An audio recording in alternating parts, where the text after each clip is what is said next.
Hola, ¿cómo están? Mi nombre es Juan Urbina y el presente laboratorio tiene que ver con sistema nervioso periférico asociado a nervios espinales. En las primeras imágenes vamos a ver los ramos dorsales de C1, C2, C3 y C4 y a continuación lo que corresponden a las ramas que conforman el plexo cervical. En la imagen aparece una flecha señalando al ramo dorsal de C3, que es el componente sensitivo, que está dispuesto para controlar la región occipital próxima al plano medio.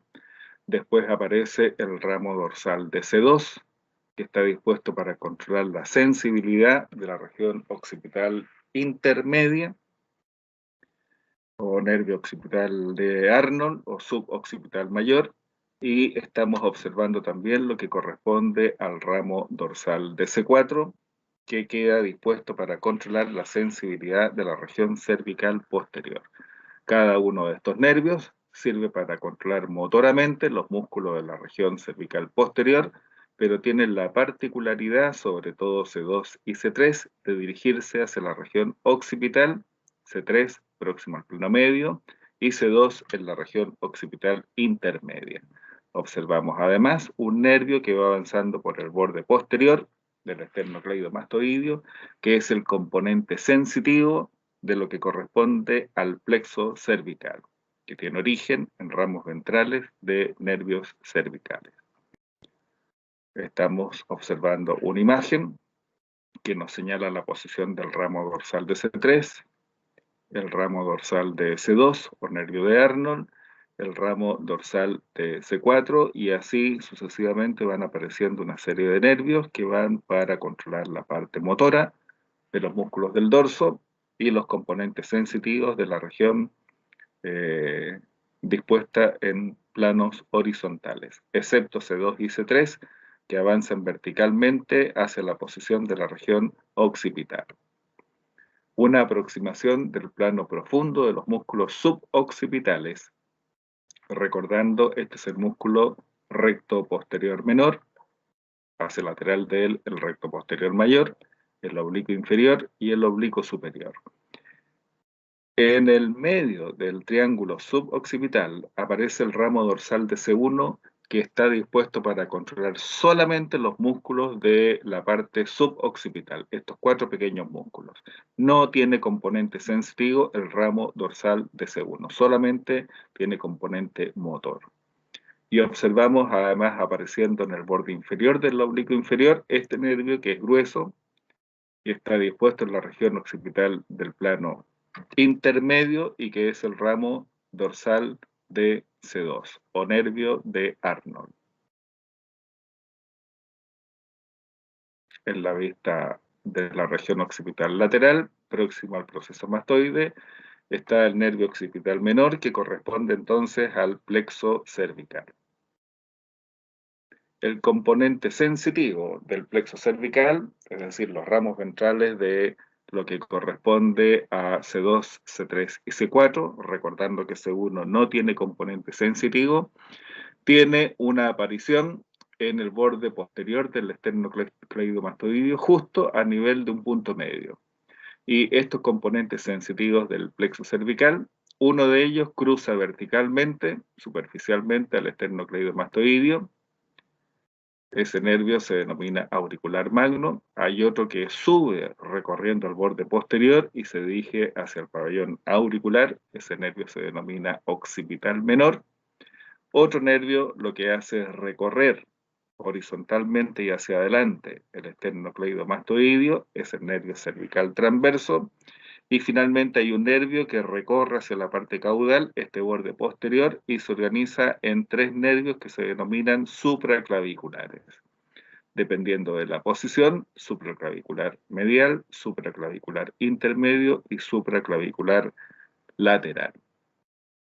En esta imagen, ustedes tienen que identificar lo que corresponde a los filetes nerviosos con el número 1, número 2, el 3A, el 3B, el 3C. El número 4 es una vena que se denomina vena yugular externa y además tienen que identificar el nervio que está señalado con el número 5. en esta imagen, dispuesto en un plano que es posterolateral, se pueden apreciar parte de los ramos dorsales de los nervios cervicales, pero también se pueden apreciar los elementos correspondientes a los nervios sensitivos del plexo cervical. La idea entonces es que ustedes logren identificar con los antecedentes expuestos en las imágenes anteriores.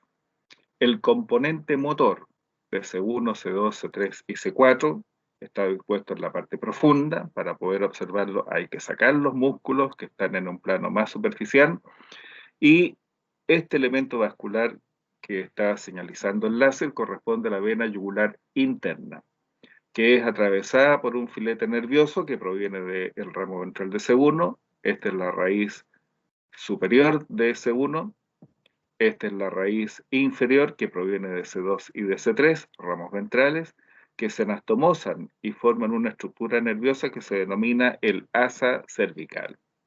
El asa cervical es el componente motor para cada uno de los músculos infrayoidios. Y además para uno de los músculos suprayoidios que corresponde al músculo genioideo. Además podemos apreciar que estos nervios van orientados hacia la posición del miembro superior.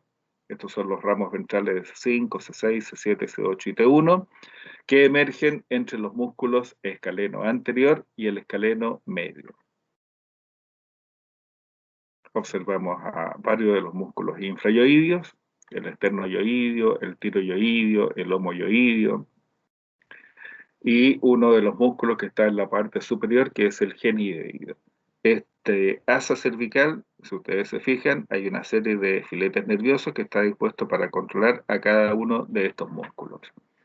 Y de manera especial, hay un ramo nervioso que proviene de C4, la raíz correspondiente a un nervio que va a atravesar el cuello en la parte baja, que sigue avanzando en el interior del tórax porque su destino final es controlar motoramente al músculo diafragma. Ese nervio se denomina el nervio frénico. La relación que tiene es con el músculo escaleno anterior, al cual cruza por la parte anterior. Este es el escaleno anterior, lo cruza entonces el nervio frénico, después vienen los filetes nerviosos de los ramos ventrales de C5, C6, C7, C8 y T1, y en la parte posterior de estos elementos emergentes del plexo cervical viene el escaleno medio. Este espacio es bastante reducido, no solamente están los nervios del plexo braquial, sino que también hay una arteria importante que corresponde a la arteria subclavia.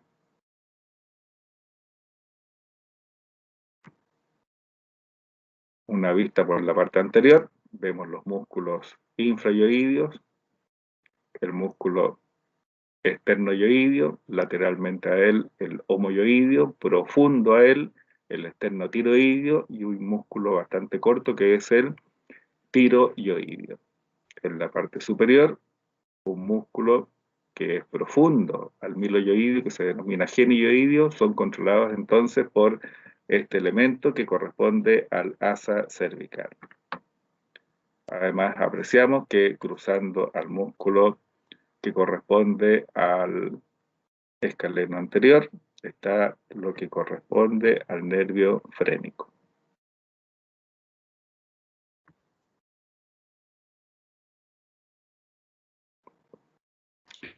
El plexo cervical está conformado por lo que corresponden a